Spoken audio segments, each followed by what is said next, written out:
자, 우리 이제 10장에 들어왔습니다. 10장은 System of Particles. 우리가 Rigid Body Motion을 공부하기 이전에 System of Particles의 Center of Mass, Central Force를 받을 때 Orbital Angular Momentum이 conserve 되게 되는데, 이런 Orbital Angular Momentum Conservation, 그리고 Inverse Square Law를 만족하는 중력이나 Electrostatic Force를 받아서 인터랙션을 할 때 투바디 시스템이 케플러의 법칙을 만족하는데, 세 가지 케플러의 법칙, 그리고 그들의 그 트라젝토리가 코닉 섹션의 코닉 섹션을 만족한다라고 하는 사실, 그런 것들을 총 정리하는 시간을 갖도록 하겠습니다. 그 챕터 10의 경우에는 교재에 자세히 설명되어 있지 않은 내용들이 많이 추가가 되어 있기 때문에 필기를 잘 보고 공부를 하면 좋겠어요. 먼저 Center of Mass, System of Particles이 small mi 라고 하는 질량을 갖고 있는 입자들이, 포인트 파티클들이 xi에 위치하고 있다. 이들이 모여서 시스템을 이루는데 전체 토탈 매스는 캐피탈 M이 되고, 그리고 센트럴 매스는 그 질량의 weighted average, 그러니까 위치 벡터에다가 질량을 곱하고 다 더해서 그것의 리니어 컨비네이션을 전체 질량으로 나누어 준 것을 이제 central mass라고 한다. 일반 물리나 최초에 배울 때는 센터 매스를 공부를 많이 하는데, 이 뒤에 우리가 스캐터링을 공부하게 될 텐데, 그때는 센터 모멘텀 시스템으로 쓰는 것이 훨씬 더 편리하고, 그 렐러티비티로 넘어가게 되면 질량이 보존되는 그 물리량이 아니고 에너지가 보존되는 물리량이기 때문에 센터 모멘텀 프레임으로 푸는 것이 훨씬 더 이론적으로 맞습니다. Non-relativistic theory에서 기술을 할 때는 Central Mass Frame이나 Central Momentum Frame이나 완전히 똑같은데요. Relativistic theory로 들어가게 되면 Central Mass Frame은 잘 이쁘게 정의가 되지 않기 때문에 Central Momentum Frame으로 우리가 이제 연장해서 공부하게 될 것입니다. 연속적인 매스 분포가 있을 때, continuous mass distribution 있을 때, 그때 central mass는 integral 폼으로 다음과 같이 표현하게 됩니다. 자, 간단하게 투바디 시스템에 대해서 생각을 해봅니다. 자, central mass라고 하는 것은 weighted average, 그러니까 mass, total mass 곱하기 central mass를 하면 각 물체의 위치와 위치 벡터와 거기에 대한 질량을 곱해서 다 더한 것이 이거하고 일치하게 된다. 센터 매스의 토탈 매스를 곱한 이 물리량을 시간으로 미분하면 relativistic theory에서는 질량이 시간에 따라 바뀔 수 있지만 non-relativistic theory에서는 매스의 time derivative가 0이다.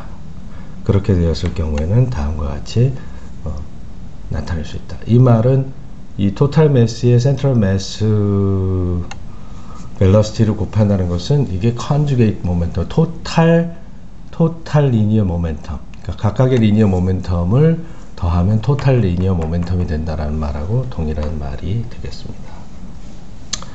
자, 이거 해서 우리는 센터 매스 프레임, 이때 센터 여기 벨러시티 이렇게 하면 이게 0이라고 볼 때 0을 0 미분하면 0이니까 센터 매스가 원점에 고정되어 있는 좌표계에는 센터 매스 프레임이라고 하고, 그 센터 매스 프레임에서 센터 매스의 velocity가 0이기 때문에 결국 센터 모멘텀 프레임하고 non-relativistic theory에서는 일치하게 된다라는 말을 보여주고 있어요. 자, 센터 매스가 되면 이것의 합이 0이고 당연히 벨러시티가 0이죠.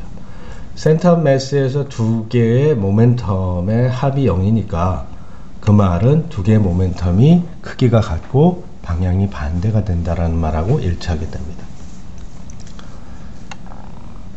한편 랩 프레임이라는 것을 우리가 얘기하는데, 랩 프레임은 한 물체가 고정되어 있고 나머지 하나가 움직이는 거예요. 그러니까 타겟이 있고, 타겟, 그리고 인시던트 파티클이 슝 하고 날라와가지고 탕 튀기는 거. 인시던트 파티클. 요런 시스템. 타겟이 at rest. 그런 다음에 여기 이제 스캐터 되는 그런 현상을 기술할 때에는 랩 프레임이라고 한다. 타겟이 정지해 있는 프레임. 자, 센터 매스 프레임의 그 센터 매스의 임의의 프레임, 예를 들어 랩 프레임에서 센터 매스의 velocity를 알고 싶다? 그러면 센터 매스를 시간으로 미분하면 되니까 결국 각 모멘텀에 합을 해서 그 다음에 매스의 합으로 나누어 주면 된다. CM에서는 이게 이제 0이 될 테니까 0을 더해서 0이 되려면 크기가 크기, 이 두 개의 모멘텀의 크기는 같고 방향이 반대이기 때문에 결국 센터 매스로부터 각 입자의 위치는 질량비의 역수가 된다. 그리고 이것은 위치뿐만이 아니라 속도에 있어도 동일하게 작동하니까, 이게 센터 매스이 0이 되니까 이 비율은 속도에 관해서도 동일하다. 그래서 센터 모멘텀 프레임, 센터 매스 프레임이 매우 편리한 시스템이 되겠습니다. 간단하게 레버레이터리 프레임, 센터 매스 프레임, 센터 모멘텀 프레임 이런 걸 얘기했는데, 지금 우리는 입자가 뭐 이렇게 두 개가 와서 두 개가 나간다. 둘둘이 한데 이걸 velocity를 U, V, 벡터,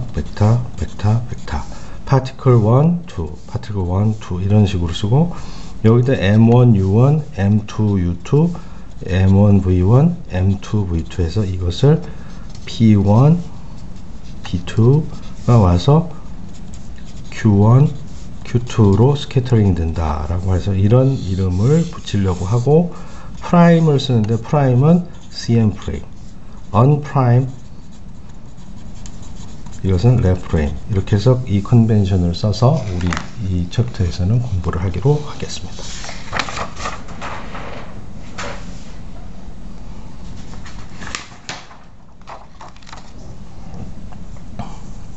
자, 랩 프레임 아까 얘기한 것처럼 타겟 파티클이 정지해 있고, 그리고 인시던트 파티클이 날라와서 충돌을 한다. 여기 캐피탈 V는 센터 매스가 되겠죠. 그러면 센터 매스의 벨로시티를 구하려면 센터 매스의 벨로시티는 모멘텀 두 개 모멘텀에 합을 하고 그것을 두 개의 질량으로 나누어 준다라고 했으니까, 인시던트 파티클만 움직이는 랩 프레임에서는 이것의 모멘텀이 U1이라고 하는 P1이라고 하는 것이 M1, U1 벡터가 되고, 요거는 P2는 0 이렇게 되기 때문에 P1 플러스 P2는 M1, U1 이렇게 되겠죠. 이것을 전체 질량으로 나눠진 것이니까 센터 매스 요것이 P1, 이게 P2, 요게 P1, 요게 P2이고, 이 토탈 리니어 모멘텀이 토탈 매스 곱하기 센터 매스의 벨로시티로 표현이 되고, 그에 따라서 이 리니어 모멘텀의 합을 매스의 합으로 나누어지는 것이 센터 매스의 벨로시티가 되겠다. 자, 그럼 이렇게 두 개가 충돌해서 평평하고 U1, U2가 충돌해서 V1, V2로 스캐터링을 했어요. 스캐터링을 하면 이때 원래 인시던트 파티클이 오던 디렉션, 이렇게 오던 디렉션으로 생각을 해서 봤을 때 타겟이 정지해 있었고 U1이 이렇게 들어왔었으니까 이 방향과 비교해서 이로부터 벌어진 각도를 스캐터링 앵글이라고 해요. 스캐터링 앵글은 여기 보면 M1이 이렇게 날아갔으면 센터 오브 매스에서는 반대쪽으로 가기 때문에 이 각도 M1의 스캐터링 앵글 θ, M2의 스캐터링 앵글을 phi 이렇게 하면 이 두 개의 합이 pi 180도가 되어야 하는 게 센터 오브 매스 프레임, 센터 오브 모멘텀 프레임의 스트럭처이고, 랩 프레임에서는 타겟이 정지해 있다가 두 개가 스캐터 했죠. 파티클 1의 스캐터링 앵글 psi, 그리고 요것은 파티클 2 타겟의 스캐터링 앵글을 zeta. 자, 요렇게 쓰는 거는 xc,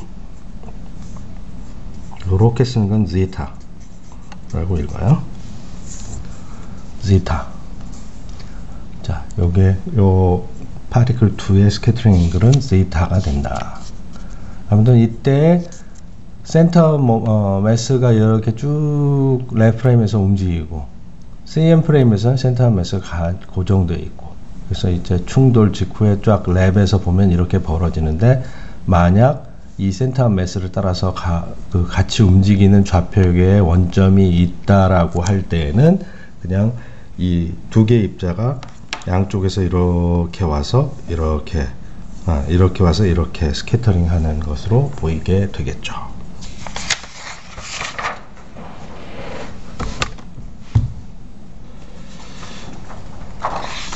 그래서 센터 프레임, 매스 프레임에서는 벨러시티가 같다.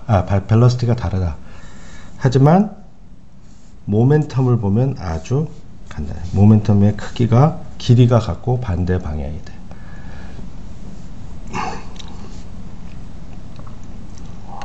B1, M1, U1, B2는 M2, U2 이렇게 해가지고 서로 반대 방향으로 충돌하게 되고, 나갈 때도 이 크기가 여기는 이제 V1, V2라고 했는데 그 P1, P2의 크기가 같다. V1, V2는 매스의 레이쇼의 매스 역수 관계로 그 비율이 결정이 되겠죠. 다시 얘기하지만 센터 매스 프레임에서는 센터 매스가 고정되어 있기 때문에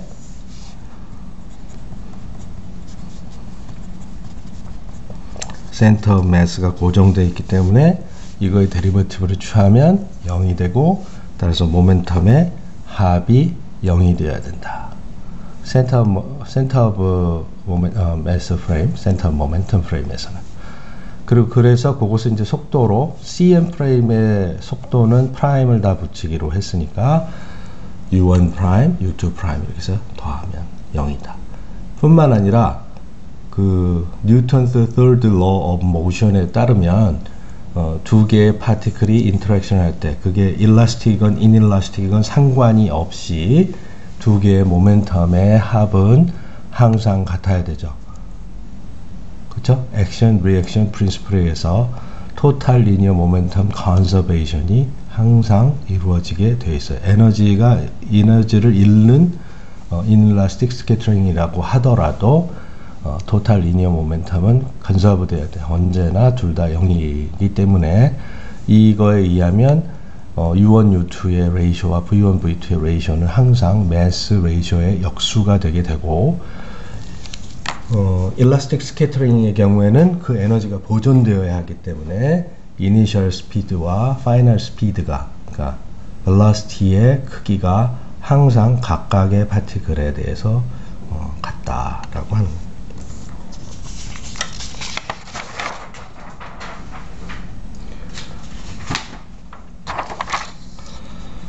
자, 그 두 개의 입자가 충돌할 때 또는 시스템이 구성하는 인터랙션에 대해서 이제 설명이 나와 있는데, 투 파티클 인터랙션의 경우와 동일하니까 어떻게 하면 토탈 리니어 모멘텀을 얻는가? 센터 매스의 좌표 포지션을 타임 데리버티브하고 토탈 매스를 하면 된다. 이 n개 입자가 있을 때 각 입자에 작용하는 힘은 외부의 external force가 작용하는 힘과 internal force가 작용하는 힘으로 구성되어 있다. external force는 예를 들어 중력 뭐 이런 거가 되겠죠.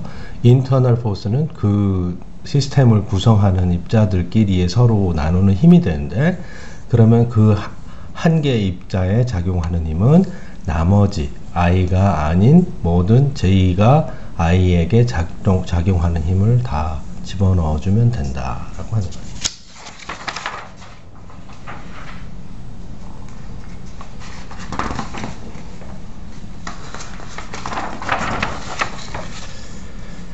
그렇게 되면 어떤 시스템, 그 시스템이 받는 힘은 그 시스템의 모든 입자가 받는 힘에 해당하는데, 문제는 external force만 살아남고 internal force는 서로 액션, 리액션, 프린시플에 의해서 그 뉴턴의 3법칙이 서로 다른 두 개의 입자가 서로 주고받는 힘의 크기와 크기는 같고 방향이 반대라고 했기 때문에 그들이 서로 상쇄가 돼서 시스템을 구성하는 입자들끼리 주고받는 힘은 다 캔슬돼 가지고 운동에 관여하지 않게 된다라고 하는 거예요. 그래서 힘은 external force에 의해서만 주어지게 되고, 만약 external force가 없는 경우에는 자유입자 같은 행동을 하게 된다. total angular momentum은 그 계산을 하게 되면 center mass의 위치 곱하기 크로스 프로덕트로 total linear momentum 우리가 했었죠. 플러스 relative orbital angular momentum. 센터 매스로부터 각 입자의 위치 벡터를 구하고 그 각 입자의 운동량을 곱해가지고 크로스 프로덕트를 해서 쭉 다 더하게 된다라고 하는 거죠.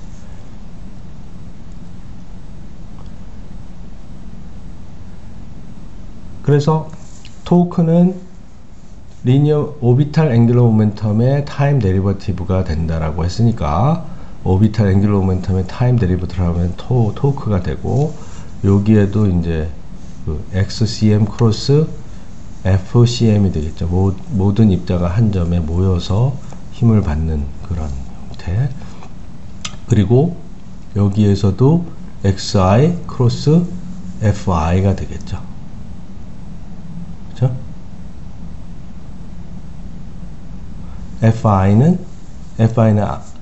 FI를 이제 그 쭉 다 더하게 되면 결국 FI 한 개의 입자가 받는 토크에 저게 다 되겠다.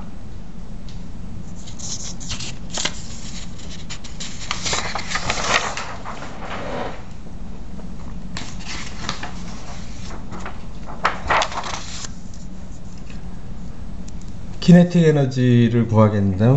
키네틱 에너지는 또 센터 매스에 모든 게 모여 있는 거를 구하고, 거기에다가 센터 매스로부터 relative velocity를 구해서 각 입자의 상대적인 운동에 대해서 기술을 해야지 된다라고 하는 것을 우리가 이미 알고 있었고, 상태가 1에서 2라는 두 개의 상태가 있을 때 그 사이에 키네틱 에너지의 차이, 그 시스템이 일을 해주게 되면 그 시스템의 키네틱 에너지가 증가하게 된다. 그리고 이러한 것들을 이용해서 포텐셜 에너지를 구성할 수 있는데, 포텐셜 에너지는 그 external force에 의한 포텐셜 에너지와 internal force에 의한 키네틱 에너지 두 가지로 구성할 수가 있다라고 했어요. 그러니까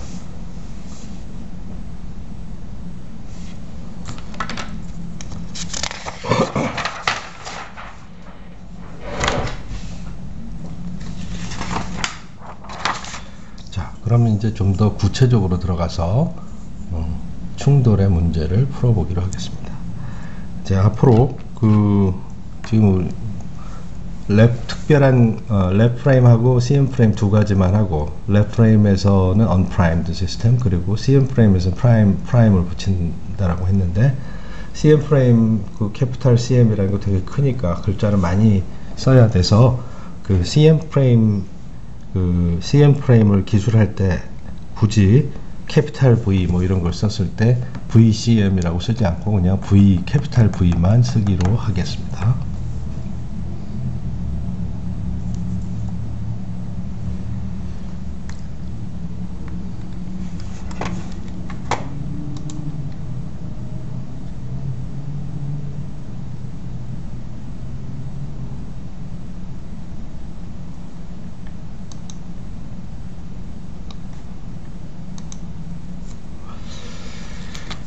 in the remainder of these lecture notes, CM frame stands for the center of momentum frame. 자, center of momentum frame으로 이제 통일하기로 하겠습니다. 자, 그리고 center of momentum frame에서는 velocity가 center of mass의 velocity가 0이 되고 거기에 total mass를 곱하면 모멘텀이 나오니까 total linear momentum은 0이 된다라고 하는 거고, CM 프레임에서는 UV, 그러니까 U1, U2, U는 이니셜에다가 썼고 우리가 V는 파이널에다가 썼고 1, 2는 입자의 아이덴티파이어이고 프라임을 붙인 것은 이제 그 CM 프레임에서 다루는 것이다 라고 얘기하는 거고, 자, 랩 프레임, 요 U1이라고 하선 요것은 랩에서 인시던트 파티클, 인시던트 파티클이 랩 프레임에서의 속도를 얘기하는 거니까, 자, 토탈 리니어 모멘텀, 랩 프레임에서의 토탈 리니어 모멘텀은 M1 U1 나누기 전체 토탈 매스가 되겠죠. 왜냐하면 U2가 빵이니까. 이렇게 해서 센터 매스의 velocity를 알았으면 그만큼 subtract를 해주게 되면 센터 모멘텀 프레임에서 velocity가 나오고, 이때 센터 매스 프레임에서의 velocity는 V1 프라임, V2 프라임 다음과 같이 구할 수 있다.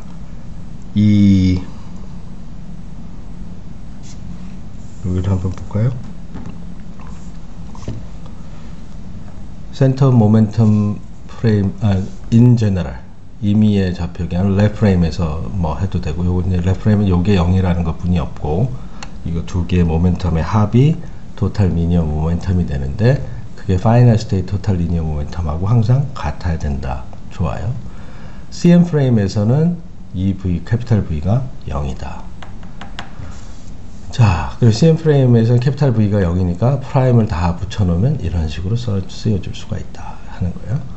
그러면 이때 매스 레이쇼가 서로 CM에서는 두 개의 입자가 서로 반대 방향으로 움직이고, 그거의 비율은 매스 레이쇼의 인버스가 된다라고 했죠. 그러니까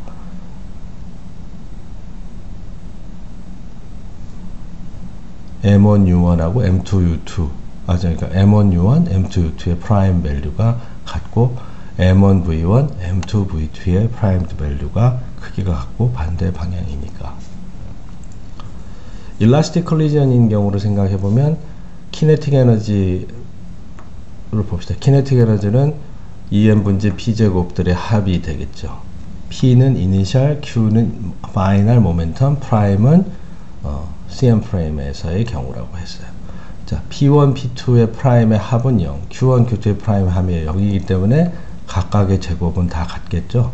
그 각각의 제곱을 여기다 같다라고 해서 집어넣으면 동일하게 묶이고 M1 분질 M2분의 1 이렇게 나오게 돼 있어. 여기도 마찬가지로 Q1 프라임의 제곱하고 M1분의 1, M2분의 1. 우리 M1분의 1 플러스 M2분의 1은 M1분의 1, M2분의 1은 1 over mu reduced mass. reduced mass는 M1, M2 나누기 M1 플러스 M2가 되겠죠.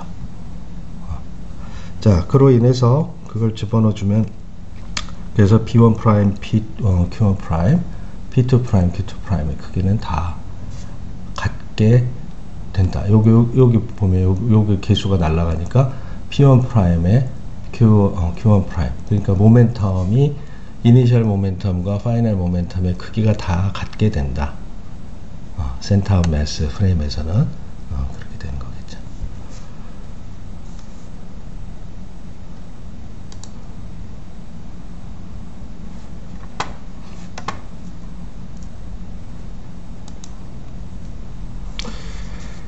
자,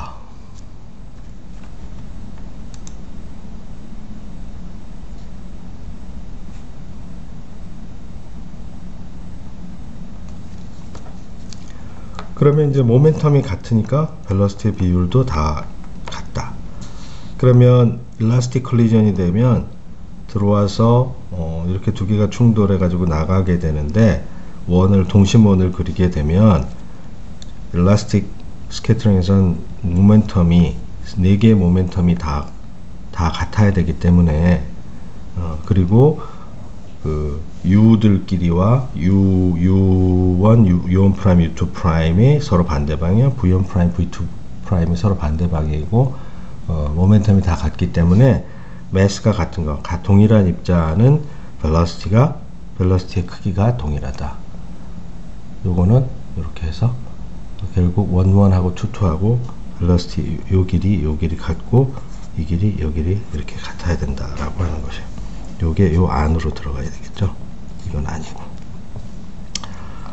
그런 식으로 우리가 구해줄 수 있다. 그리고 여기 이제 그 U1 프라임, 그러니까 이게 CM이 이렇게 되니까 U1이 있었는데 U2는 0이었잖아요. 0이었으니까 CM 프라임으로 가면 U2 프라임은 사실 이만큼 빼줘야 되니까 마이너스 X CM 다시 되는 거고, U1은 원래 U1 프라임은 U1에다가 이만큼 빼줘야 되는 거죠.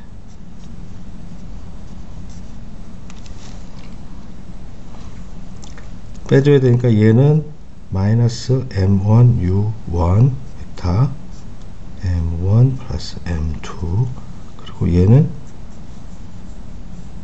요거에서 이걸 빼주니까 M2 U1 M1 플러스 M2 이렇게 해서 여기에서 보는 바와 같이 캔슬 되면서 이 프라임드 시스템에서 매스의 벨러시티의 레이쇼가 매스 레이쇼의 역수가 된다는 사실을 알 수 있어요.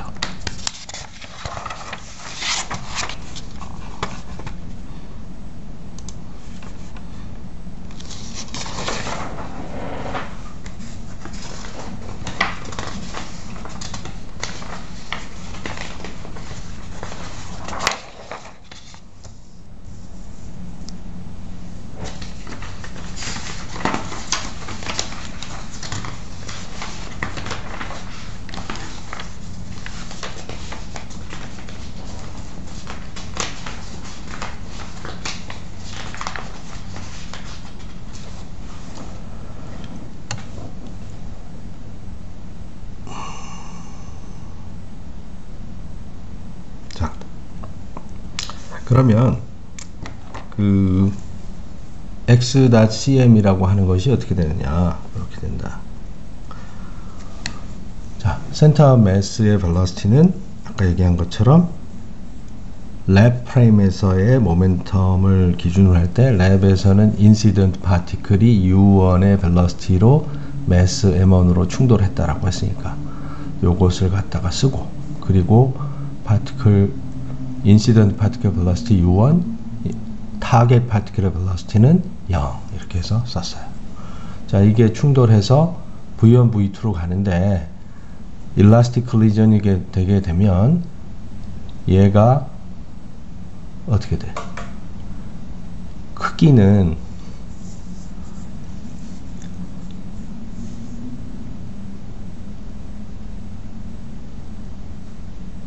여기다가 쓰는 게 훨씬 더 나을까? 랩 프레임에서 U1이고 요거는 없었죠? 두 개 합치니까 토탈 매스의 센터 매스의 벨러시티가 나왔죠? 센터 매스의 벨러시티는 이것으로 요걸 나눠주면 되니까 M1 U1을 캐피탈 M으로 나눠서 이렇게 된다는 사실을 알 수 있었어요. U1을 요게 G축으로 잡았어요. X, Y, G 할 때 G축을 따라서 간다라고 했으면 이런 식으로 표기를 할 수가 있었다. CM 프레임에서는 아까 얘기한 대로 원래 인시던트 파티클의 벨러시티를 센터 매스로 빼주니까, 그러면 요걸 빼주면 1 빼기 M1 나누기 M1 플러스 M2가 되기 때문에 그것을 고려를 하게 되면 요게 M2 나누기 M1 플러스 M2가 된다. 타겟 파티클은 정지에 있었는데 갈릴리안 트랜스포메이션을 마이너스 캐피탈 V만큼 해주니까 캐피탈 V가 여기 나와 있기 때문에 그것만큼 마이너스를 해줘서 m1 플러스 m2분의 m1의 마이너스 u1 이렇게 됐어요. 자, 그걸 생각하고 센터 매스 프레임에서 파이널 컨디션을 먼저 생각을 해봅시다. 센터 매스에서 파이널 컨디션은 충돌해서 이게 일라스틱 스캐터링 일대를 얘기하는 거죠. 일라스틱이면 센터 매스는 크기가 같다고 했잖아요. u1 프라임 u1'의 이 크기를 알고 있죠. m2u1 m2u1 나누기 m1 m2 크기는 같고 방향이 스캐터링 앵글 세타로 휘었으니까 이렇게 해서 이렇게 세타만큼 이게 G축인데 G축을 따라서 코사인 세타를 곱했고 그리고 여기를 GX라고 하죠. GXY Y가 튀어나오는 방향이 되겠어요. GX로 잡으면 G 방향으로 코사인 여기 사인이 되고 그러면 크기는 1이니까 원래 것과 크기는 같고 그렇게 답이 나왔어요. V2 프라임은 V1 프라임만 알면 돼. 왜냐하면 센터 오브 매스에서의 모멘텀은 빵이 되기 때문에 이거 그 벨러시티가 모멘텀은 요것의 모멘텀과 요것의 모멘텀하고 동일한데 벨러시티는 매스 레이쇼의 역수로 해주고 그리고 방향이 반대이다 라고 하는 걸 집어넣으면 되는 거죠. 그러면 이렇게 된 상태에서 다시 랩 프레임으로 거꾸로 갈 수 있어요. 랩 프레임으로 거꾸로 가는 방법은 센터 매스 벨러시티만큼을 아까는 CM 프레임으로 올 때는 빼줬는데 랩으로 갈 때는 더해주면 돼. 그걸 더해주면 여기에 있는 이 숫자하고 그리고 센터 매스 벨러시티를 더해주면 다음과 같이 나오게 돼요.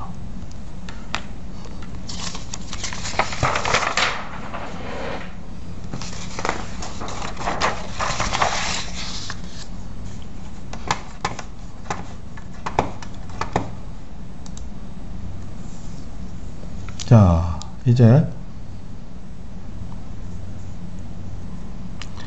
스캐터링 앵글들의 상관관계에 대해서 이제 생각을 해보기로 합시다. 이 그림을 보면 더 이해하기가 쉬운데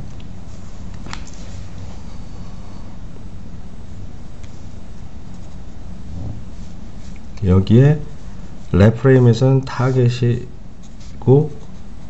인시던트 파티클 U1으로 이렇게 오고 U2가 빵이었죠. 그죠?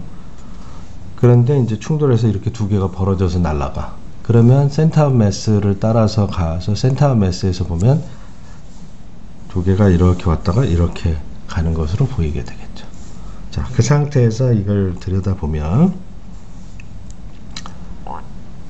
일로 센터 오브 매스 말고 랩 프레임에서 V를 본다면 이 각도가 psi고 요게 zeta라고 했기 때문에 그러면 모멘텀을 그대로 써준다면 이게 G축이죠. G축을 따라서 코사인 파이 V1 코사인 파이 그리고 여기가 X축에 해당하니까 V1 사인 파이가 여기 굽혀져 있어요. 그 두 번째 입자는 일로 내려가니까 G 방향에 대해서 코사인 제타를 써줬고 그 다음에 X 방향에서 마이너스 사인 제타를 써줬죠. 그렇게 하면 되겠어요. 자, 그럼 이제 탄젠트 사이를 구한다면 탄젠트는 어떻게 돼? 코사인분의 사인이지. 코사인분의 사인이니까 코사인분의 사인이지. 그러니까 V1의 Z 컴포넌트 그러니까 Z, X, Y 이렇게 써준 거야. Z 컴포넌트 분의 코사인 사이 분의 그리고 여기는 뭐 X 컴포넌트 사인 사이가 되는 거야. 그럼 V1X를 어떻게 구하느냐? V1X 여기서 보면 이 런지튜디널 G 방향의 성분은 서로 더해주고 빼주고만 하지만 이 X 성분은 랩 프레임하고 CM 프레임하고 동일하네. 이 방향을 이제 longitudinal 디렉션이라고 하고 이것을 transverse라고 해.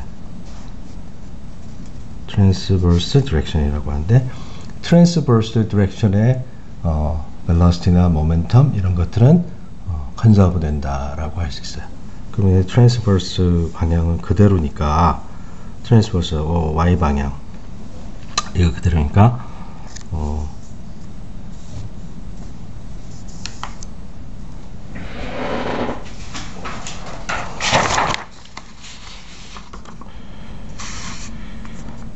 여기 있는 거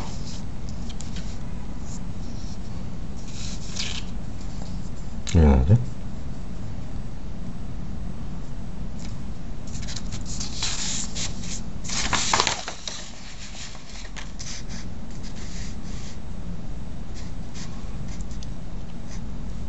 요게 V1X가 여기 M2 sin 세타 여기 있고 V1G가 요거니까 M1 플러스 M2 코사인 세타 이렇게 해가지고 결국 이 CM 프레임에서의 앵글 세타로 랩 프레임의 앵글 psi 이런 것들을 표현할 수가 있어요. 위아래 M2로 나눠주게 되면 sin 세타 그리고 M2분의 M1 코사인 세타 이렇게 나오죠. 같은 방식으로 제타를 구하게 되면 코사인분의 탄젠트, 자 탄젠트 제타를 구하게 되면 이거분의 마이너스 이거를 해야 되니까 여기 있는 걸 카피해 와가지고 M1 1 빼기 코사인 세타분의 마이너스 플러스 M1 캔슬되고 사인 세타 이렇게 쓸 수 있게 돼요. 자, 그 사인 세타는 사인의 2배 2분의 세타라고 할 수 있으니까 요거가 2배 된 거, 2배 된 거는 2배 사인 2분의 세타, 코사인 2분의 세타로 쓸 수 있을 거예요. 코사인 세타는 코사인 2배의 2분의 세타이니까 그러면 코스 싱싱해서 1 마이너스 2배 사인 제곱 2분의 세타가 되게 될 거예요. 그렇게 되면 1 캔슬되고 2 캔슬되고 사인 제곱 2분의 세타. 그래서 이걸 보면 사인 2분의 세타 캔슬되고 사인 2분의 세타분의 코사인 2분의 세타, 코탄젠트 2분의 세타가 되네. 그래서 결국 우리는 랩 프레임에서의 베리어블이 되게 불규칙적으로 보이기 때문에 CM 프레임에서는 이렇게 해가지고 세타로 표현하고, 세타는 모든 각도에 대해서 다 허용이 돼요. 에너지 보존의 법칙이 성립하기 때문에 세타는 0부터 파이까지, 여기 폴라 앵글이니까 0부터 파이까지 모든 각도가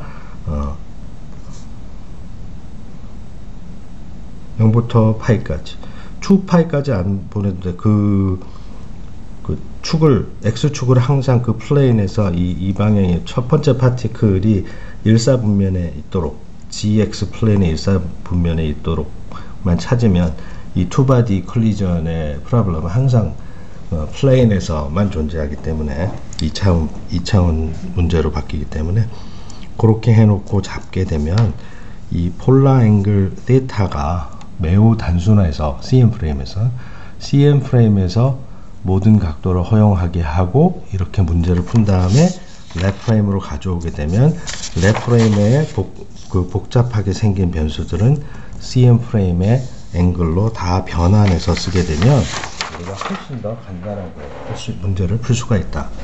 만약 그렇게 안 하게 되면 상당히 복잡한 형태가 되기 때문에 웬만하면 CM 프레임에서 문제를 풀어서 랩 프레임으로 번역해 오는 것이 훨씬 더 유리하게 된다라는 사실을 우리가 알 수가 있어요.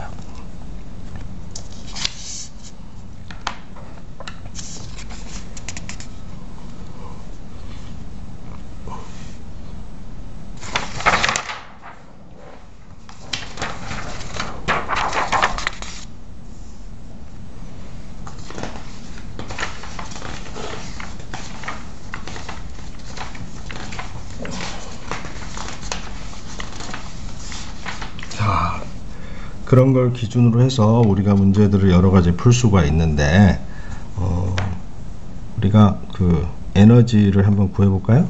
에너지. 이 T0라고 하는 것은 랩 프레임에서의 에너지예요. 랩 프레임에서 에너지는 키네틱 에너지. 그거는 원래 그 입자 하나밖에 없었으니까 2분의 1 M1 U1 제곱 이렇게 나타나게 된다.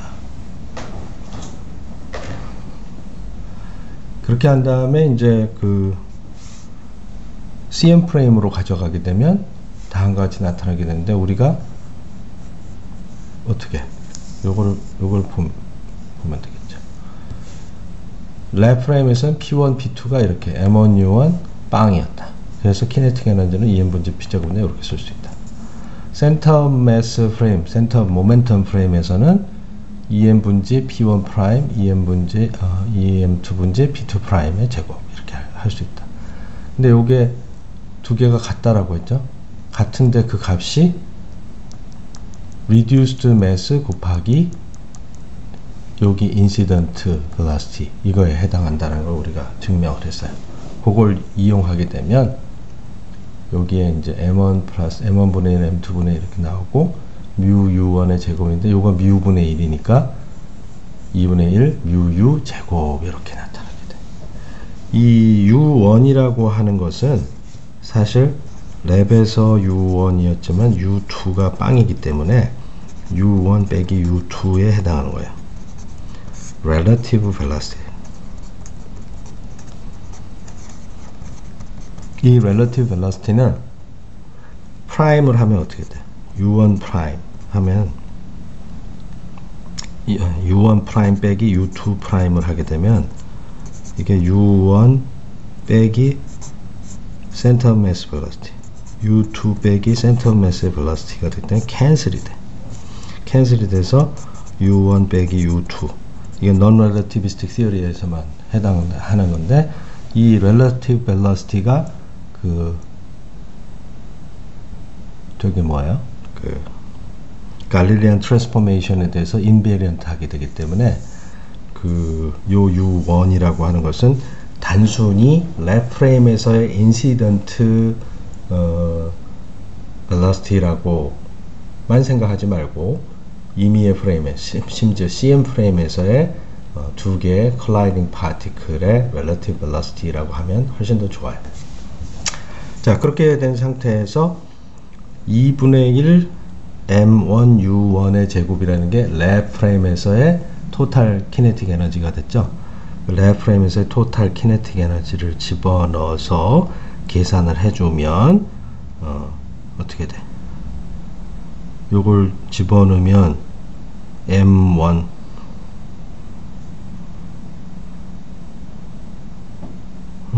U를 M1, M2 이렇게 집어넣고 M1을 나눠줘 버려야 되니까, 그러니까 M2 나누기 M1 플러스 M2의 T0 이런 형식으로 나타나게 되고, 그 U1, V1, 그래서 이제 충돌하고 나서 나간 입자의 에너지 이런 것들도 다 유사한 방식으로 계산할 수가 있어요.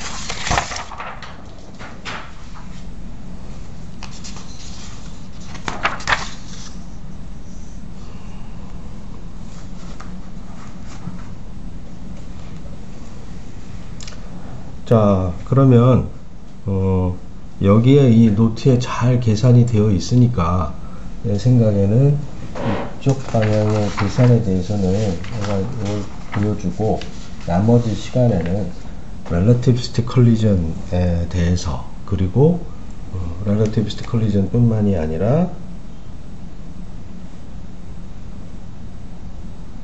그 케플러의 법칙을 공부하기 위한 기초적인 것에 좀 시간을 좀 투여해 보자 하고 싶어요.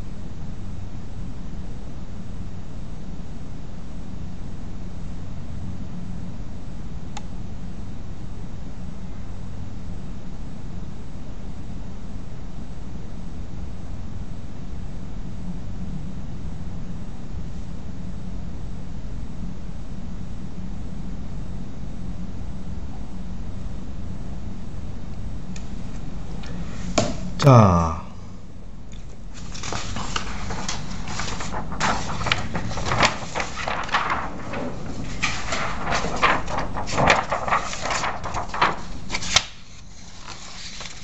지금 4번식에 나와 있는 요걸 구하기 위해서는 다음과 같은 방식으로 아까 구해놓은 모멘텀을 이용해서 V1 제곱을 대입해 가지고 문제를 풀면, 순차적으로 문제를 풀면 그 답을 구할 수가 있고, 그때 이제 특수한 각도를 집어넣어서 어떤 경우들이 있는가 이런 걸 갖다 스타디 할 수가 있어요.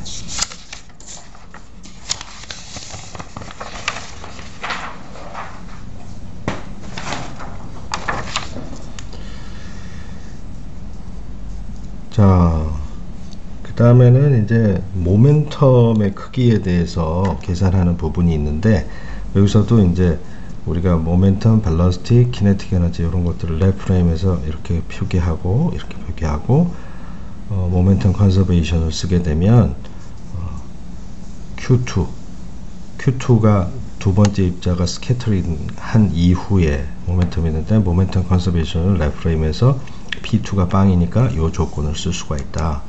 일라스틱 컬리전에서 에너지 컨서브 할 테니까 키네틱 에너지가 컨서브 되려면 얘네들을 이니셜 키네틱 에너지, 인시던트 파티클 키네틱 에너지, 그리고 파이널 스테이트 키네틱 에너지를 제곱 다 그걸 더해야 되는데, Q2가 P1 빼기 Q1이니까 여기다가 대입할 수가 있다. 이걸 전개하게 되면 다음과 같은 식을 얻는데, Q1과 P1의 레이쇼를 로우라고 해버리면 2차 방정식이 튀어나오게 돼요. 그래서 이 2차 방정식을 정리를 하게 되면 다음과 같이 나타나게 되는데, 1호부터 로우가 Q1 나누기 P1이라고 했죠. 그것의 값을 구할 수가 있어. 오케이.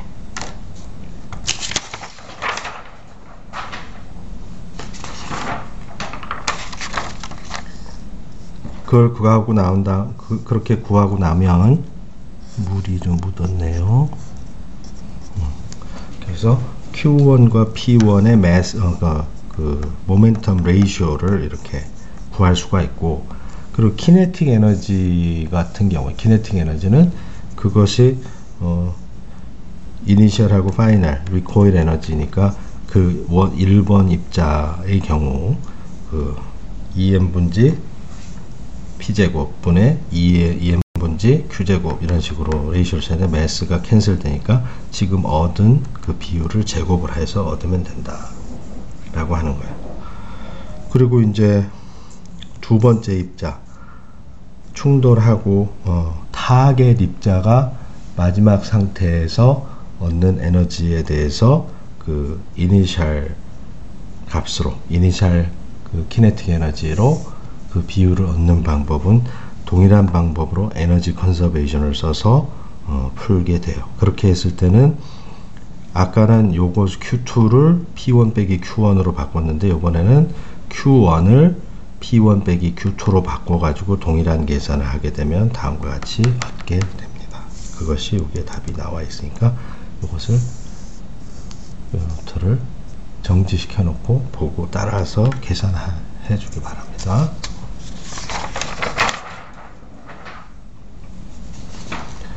다음은 좀 렐러티비스틱 티어리에 대해서 간단하게 얘기를 나누기로 해요. 우리가 라그랑지안 해밀토니안을 배울 때 렐러티비티의 기초는 가르쳐 주지 않았지만 그래도 핵심적인 내용, 넌 렐러티비스틱 티어리 뿐만 아니라 렐러티비스틱 티어리의 라그랑지안 해밀토니안, 그리고 그때 그 입자가 가지는 에너지, 모멘텀 이런 것들을 우리가 다 공부했어요.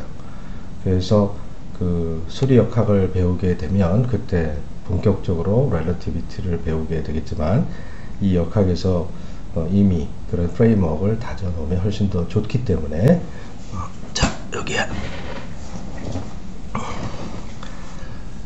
먼저 레스트 매스 M0인 입자가 모멘텀 P로 운동할 때 그 입자의 에너지는 다음과 같이 기술된다는 것을 우리가 이미 알고 있어요.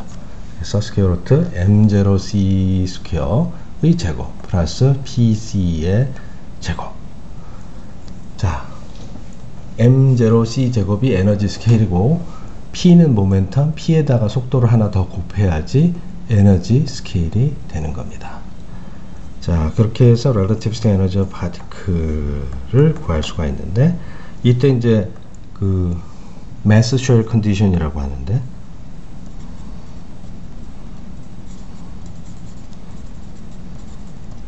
에너지와 모멘텀이 있으면 에너지의 제곱 빼기 PC의 제곱을 해서 speed of light의 스퀘어로 나눠주게 되면 rest mass가 나오게 돼요.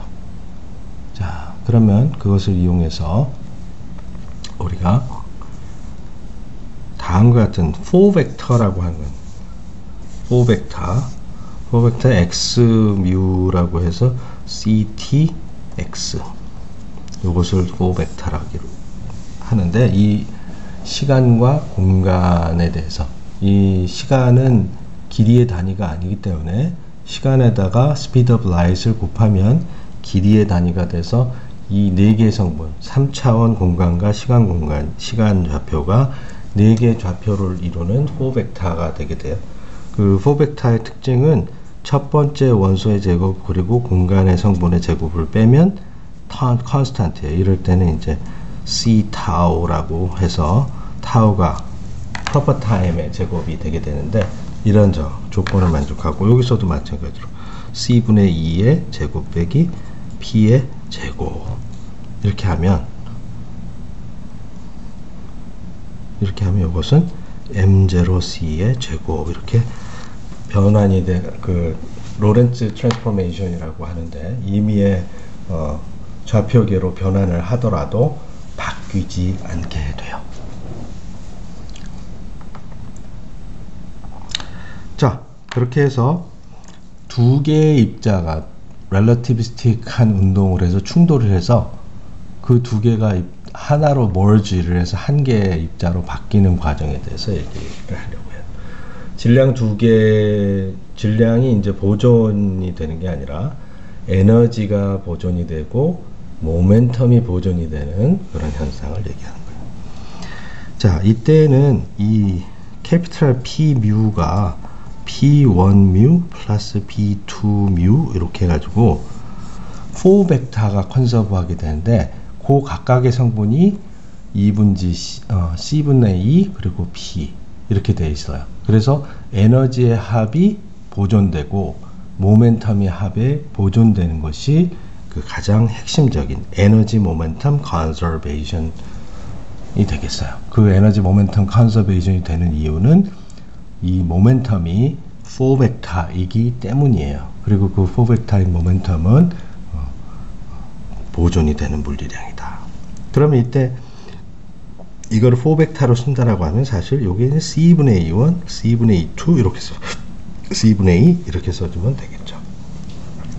그러니까 이 4 모멘텀의 합이 파이널 4 모멘텀의 합과 같은데, 여기 이제 심지어 한 개의 입자가 돼버렸지.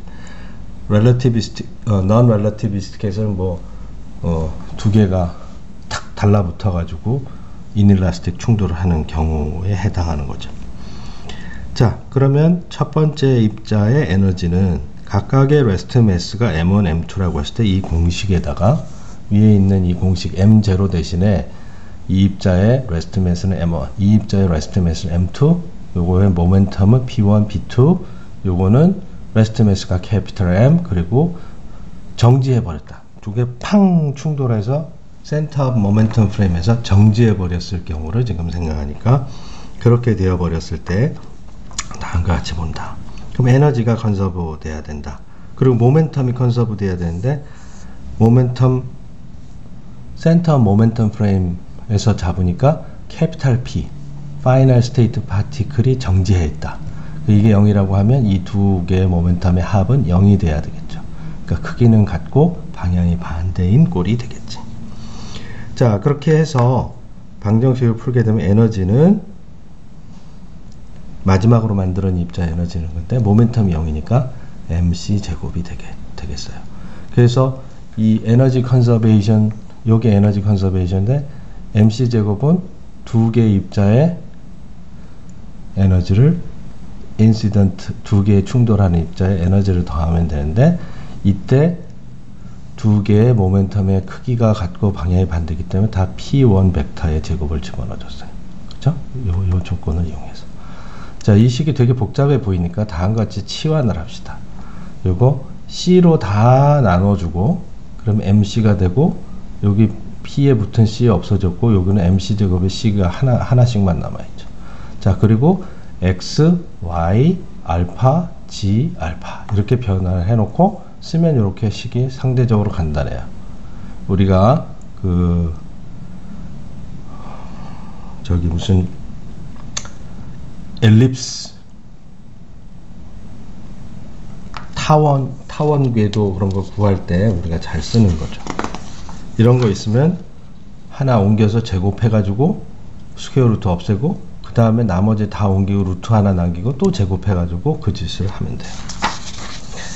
자, 그래서 한쪽으로 옮겨 이렇게 돼 있었는데 얘만 남기고 얘를 일로 옮겨 가지고 제곱을 했어. 그래서 똑같은 거 나오면 지워.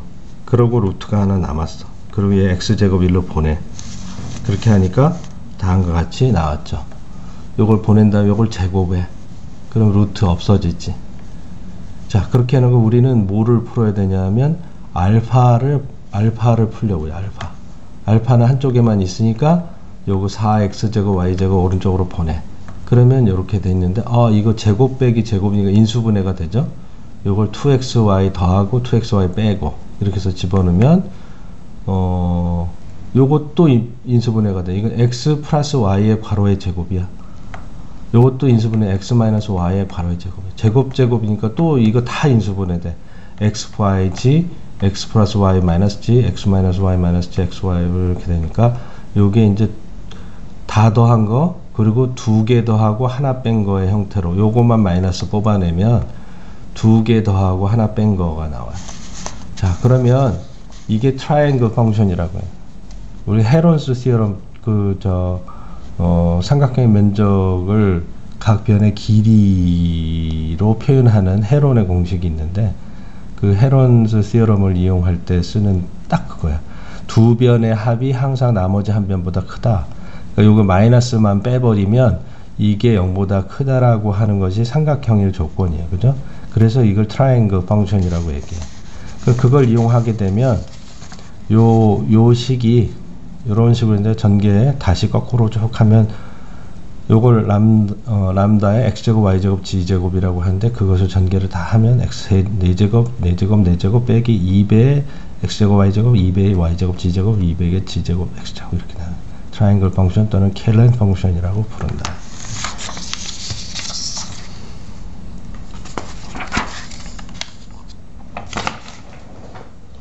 자, 그걸 이용하게 되면 아까 P의 절대값이 P1의 절대값이 알파라고 했고 X를 MC, Y를 M1C, G를 M2C 이렇게 했는데 이걸 다 대입해. 정리를 하면 다음과 같이 쭉 얻어가지고 모멘텀의 크기는 이거 스피드 오브 라이트 C예요. C 오버 2M의 스퀘어 루트 람다 이렇게 나와. 그리고 입자의 에너지는 전개를 쭉 하면 이렇게 나와. 그래서 이 원의 에너지는 여기 마지막 만들어지는 입자의 캐피탈 M 제곱 플러스 M1 제곱 마이너스 나머지 반대쪽 입자. E2는 E2의 에너지는 여기서 요거 두 개가 바뀐 거. 이런 식으로 에너지와 모멘텀을 다 얻을 수가 있어요. 이것은 렐러티비티를 배우면 아주 꼭 필요한 부분이에요.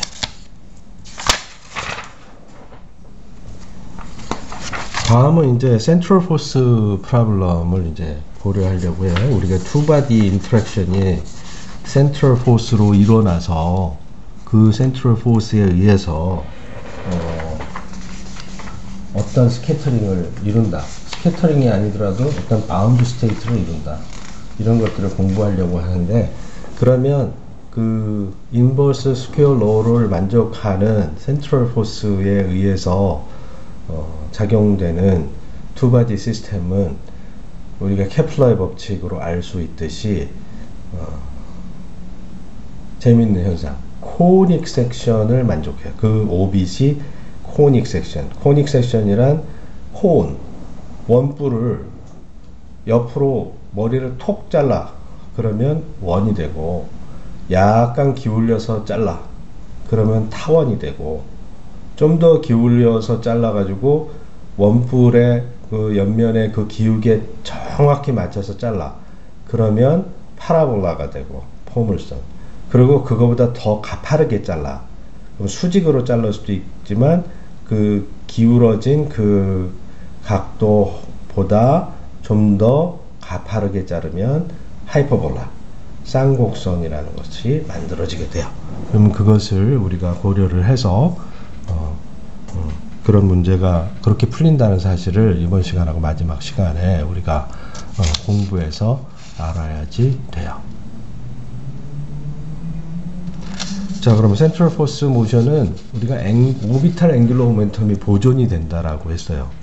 오비탈 앵귤러 모멘텀이 보존이 되기 때문에 그로 인해서 그 운동하는 평면에 수직으로 오비탈 앵귤러 모멘텀이 있는데 이 오비탈 앵귤러 모멘텀이 이렇게 기울어지거나 뭐 하지 않기 때문에 이 오비탈 앵귤러 모멘텀의 방향에 수직인 평면상의 모든 운동이 국한되게 되어 있어요. 물론 이제 제너럴 렐러티비티에서 수성과 같은 것들이 이제 그 이 평면이 이렇게 회전하는 거에 대해서 생각하는데 이건 렐러티비티를 생각하지 않은 상태에서는 센트럴 포스 모션은 항상 평면상에 국한되어 있게 된다. 평면상에 국한되어 있는 운동은 2D 폴라 코디네이트로 쓸 수가 있다. 2D 폴라 코디네이트의 운동은 2분의 1, 투바디니까 이거 reduced mass로만 써야지 되는 거죠. 우리가 C의 센터 mass에서 묶어놓고 보면 그래서 2분의 1 뮤에 R 다 스퀘어 플러스 R 제곱 세타 다 스퀘어 이렇게 해서 키네틱 에너지를 쓰고 그 다음에 마이너스 포텐셜 에너지를 쓰면 돼요. 자, 이렇게 된 상태에서 그 문제를 풀기로 합시다. 뮤가 relative 이게 reduced mass이고 지금 R이라고 하는 것이 relative coordinate 두 개의 좌표의 차이가 된다는 걸 꼭 기억을 해둬야지 돼요.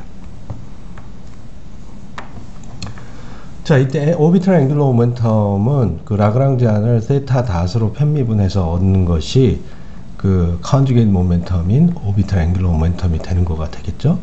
그 오비탈 앵귤러 모멘텀은 컨저브 사이클릭 코디네이트이기 때문에 라그랑지안에 세타가 없으니까 사이클릭 코디네이트이기 때문에 오비탈 앵귤러 모멘텀은 컨저브 되어야 돼요. 그런 사실에 의거해서 키네틱 에너지를 쓰면 이렇게 되지만 이게 컨저브 된다는 사실.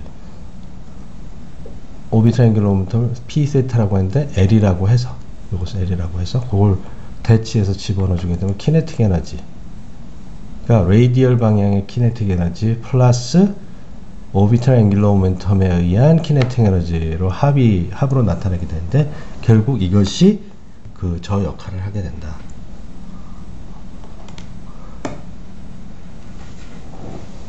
이것이 이게 뭘까? 일종의 포텐셜 에너지, 이펙티브한 포텐셜 에너지의 역할을 하게 된다라고 하는 거예요.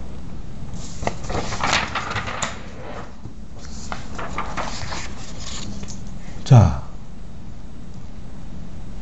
그러면 해밀토니안을 딱 들여다보면 해밀토니안은 이렇게 PR P 세타로 이제 쓰게 돼가지고 컨주게이트 모멘텀으로 써서 해밀토니안을 쓰면 또 우리는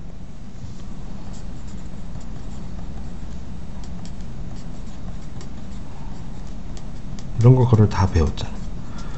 이런 결과를 얻었기 때문에 퓨어 타임 데리베이티브가 없고 그리고 라그랑지안의 토탈 퓨어 그 익스플리시트 타임 데리베이티브가 존재하지 않기 때문에 해밀토니안이 컨저브 돼야 된다. 이게 해밀토니안 토탈 미케니컬 에너지가 컨저브 돼야 된다는 사실을 또 알아야 됩니다. 그러니까 오비탈 앵귤러 모멘텀이 컨저브 되고 토탈 키네틱 에너지가 컨저브 돼요. 컨저브 되는 사실을 이용하게 되면 토탈 키네틱 에너지를 2라고 놓고 그리고 키네틱 에너지, 레이디얼 키네틱 에너지 이런 식으로 쓸 수가 있어요. 이걸 이용하면 레이디얼 키네틱 에너지 R 닷이 있으니까 R 닷만 남기고 나머지를 쭉 다 옮겨 놓으면 R 닷이라고 하는 것이 R의 함수로 딱 표현이 되게 돼 있어요. 에너지는 픽스 되어 있는 거고 포텐셜 에너지는 R의 함수일 거고 이런 식으로 써놓으면 일렉트로마그네틱 인터랙션과 그래비티 모두 다 문제를 풀 수 있겠죠. 이런 상태로 되게 된다. 이때 R.의 스퀘어가 이것이니까 R.은 플러스하고 마이너스가 있을 수 있는데 플러스는 R이 늘어날 때 그리고 마이너스는 R이 감소할 때 그러니까 이게 충돌을 뭐 예를 들어서 충돌 문제다. 이렇게 해서 이렇게 와서 이렇게 충돌했다. 뿅 하고 이거는 청력이 되겠죠. 청력. 이렇게 됐을 때는 이게 어떻게 돼?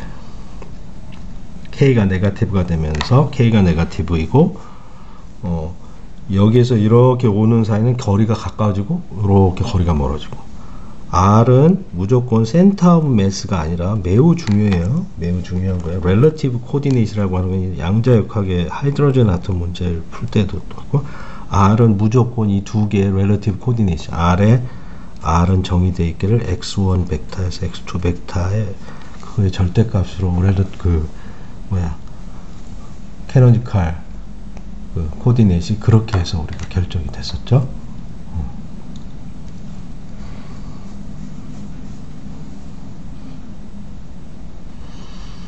좋아.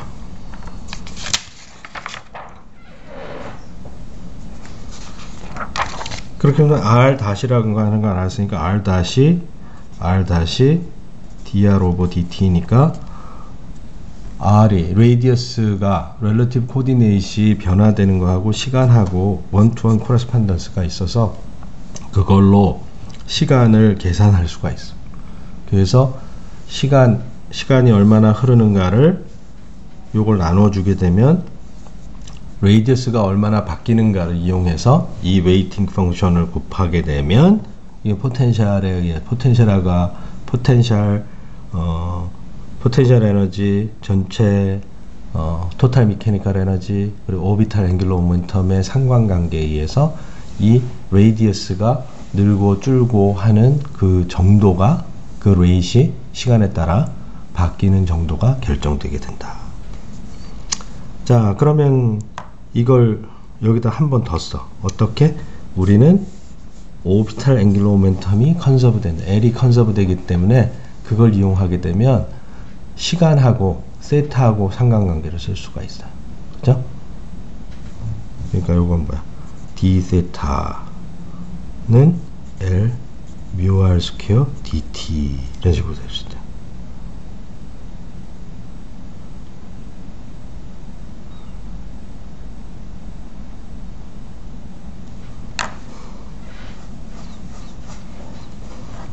d 세타는 세타 닷 dt니까 뮤 R 스퀘어 dt인데 그 dt가 여기에 dr로 표현되니까 이걸 다 여기다 딱 집어넣어 가지고 앵글의 변화, 오비탈 앵글의 변화를 레디어스의 변화로 다시 표현할 수가 있다 라고 하는 거죠. 오케이?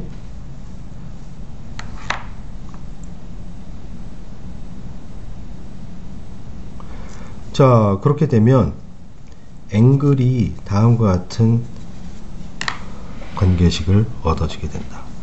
그래서 그 오비탈 앵글, 투 바디 프로블럼의 오비탈 앵글을 구하는 일반식을 얻어내게 되었어요. 이러한 일반식에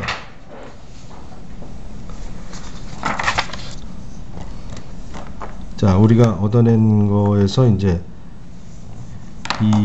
이 방정식을 생각해 봅시다. 이건 이제 오일러 라그랑지 이퀘이션을 여기서부터 유도를 하는데 우리는 다음과 같은 사실을 알았어. 오비탈 앵귤러 모멘텀이 이게 사이클릭 세타가 사이클릭 코디네이트이기 때문에 오비탈 앵귤러 모멘텀 컨서브 한다는 사실을 이용해서 우리가 세타하고 t의 상관관계를 알았는데 세타하고 t하고 상관관계를 아니까 t에 대한 미분을 세타에 대한 미분으로 바꿀 수가 있어요. 그렇죠? 이걸 d 세타가 밑으로 내려가고 이거 dt가 밑으로 내려가게 되면 L 오버 뮤 R 스퀘어에다가 세타로 미분한 것이 타임으로 미분하고 똑같아. 이걸 구하는 이유는 우리가 이퀘이션 오브 모션을 레디얼 이퀘이션 오브 모션을 먼저 쓸 거예요. 거기에서 시간에 대한 미분을 공간에 대한 미분, 앵글 세타에 대한 미분으로 지금 바꿔치기 하려고 하는 거예요. 자, 이걸 이용해서 이걸 두 번 시간 미분하면 이걸 두 번 곱하면 되는 거예요. 자, 오일러 라그랑지 이퀘이션이 여기 있는데 그것을 여기를 이용해서 대입을 하게 되면 R로 미분하면 요 부분 뮤 R 세타 닷 스퀘어 센트리퓨걸 포스에 해당하는 거가 나오겠죠. 그리고 포텐셜 에너지에 의한 실제 중력에 의한 힘, 그리고 여기 컨주게이트 모멘텀 μr 닷이 나오겠죠. μr 닷을 시간으로 미분한 거. 그렇게 되면 이제 방정식이 r을 μ 곱하기 reduced mass 곱하기 radial acceleration은 이거 radial acceleration은 centrifugal force 마이너스 진짜 force 이렇게 된다. 이제 여기에서 angular momentum conservation을 우리가 사용할 수 있죠. 그래서 세타 닷을 L로 바꿔치기 해버렸어. L로 바꿔치기 해버리고 요게 time derivative가 twice 두 번 나오게 되는데 요걸 이용하는 거지. 시간에 대한 두 번 미분을 앵글에 대한 미분으로 바꾸는데 거기 weighted 벡터가 L 오버 μr 스퀘어가 들어가 있으니까 요거다 다 집어넣었어. 이 집어넣은 상태에서 우리는 요걸 여기다가 집어넣으니까 μr 3승분의 L 제곱이 나왔고 포텐셜 에너지 미분에서 radial force가 중력이나 electromagnetic force, electrostatic force나 이런 것이 될 것입니다. 그것을 하는데 이제 이 상태에서 좀 문제 1/r이 너무 많이 나오니까 1/r을 u로 치환을 합시다.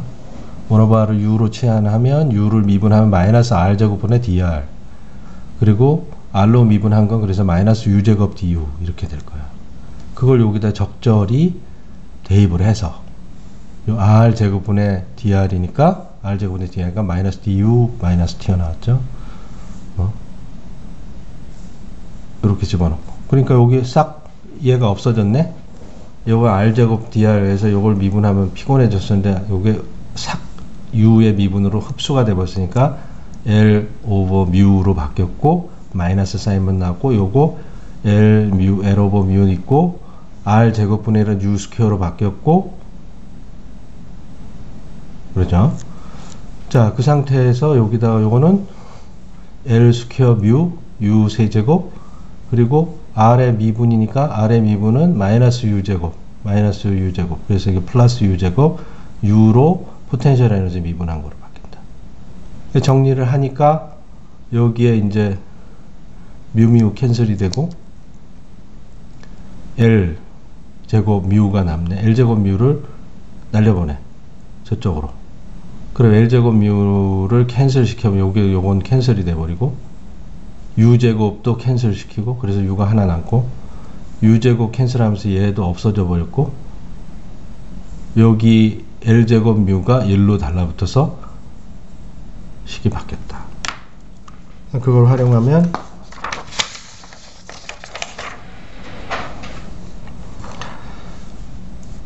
U의 방정식은 이렇게 하모닉 오실레이터 같은 형태가 되고 마이너스 L제곱분의 뮤 그리고 U로 편입을 한 거가 나오는데 우리 아예 인버스 스퀘어로를 주자. 포텐셜 에너지가 마이너스 R분지 K 이렇게 해서 집어넣어 주게 되면 요것이 마이너스 KU가 되니까 그것을 이제 U로 미분하게 되면 K만 남게 되겠죠. U는 날아가 버리고 마이너스 플러스에서 뮤 K 나누기 L 스퀘어 이렇게 해가지고 우리는 여기 있는 뮤 K 오버 L 스퀘어라고 하는 거에서 이게 매우 중요한 건데 알파라고 하는 것을 이거의 역수 알파를 정의를 하게 돼요. 그렇게 하면 이제 여기에 이거 이퀄 0이란 방정식의 솔루션은 코사인, 사인 뭐 이런 거로 표현이 되죠. 그 답은 어떤 앰플리튜드에다가 코사인 세타 마이너스 세타 제로 이렇게 하면 돼. 그리고 파티큘러 솔루션 요거를 그냥 여기다가 집어넣으면 요거의 역수 알파분의 1을 여기다가 집어넣으면 미분하면 상수니까 이거 없어져 버리고 파티큘러 솔루션을 만들어. 그래서 파티큘러 솔루션과 homogeneous equation의 솔루션의 합으로 표현해. 자, 알파분의 1이 이제 팩터 아웃 시켜버리면 요걸 이제 A를 적절히 그냥 엡실론이라고 해서 이름을 붙여. 요런 식으로 답이 딱 나온다. 이거야. 그래서 요걸 보면 우리가 앵글을 세타 제로를 잘 잡아버리면 요런 식으로 나오는데 요게 바로 코닉 섹션에 해당한다는 사실을 우리가 알게 돼요.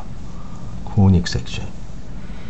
그러면 다음 시간에는 그 코닉 섹션의 문제를 실제로 풀어보는 것으로 하겠어요. 이 에너지와 앵귤러 모멘텀이 결정이 되면, 그리고 에너지, 앵귤러 모멘텀, 그리고 그 스트렝스가 결정이 되면 그 코닉 섹션의 쉐입이 결정이 되게 되어 있어요.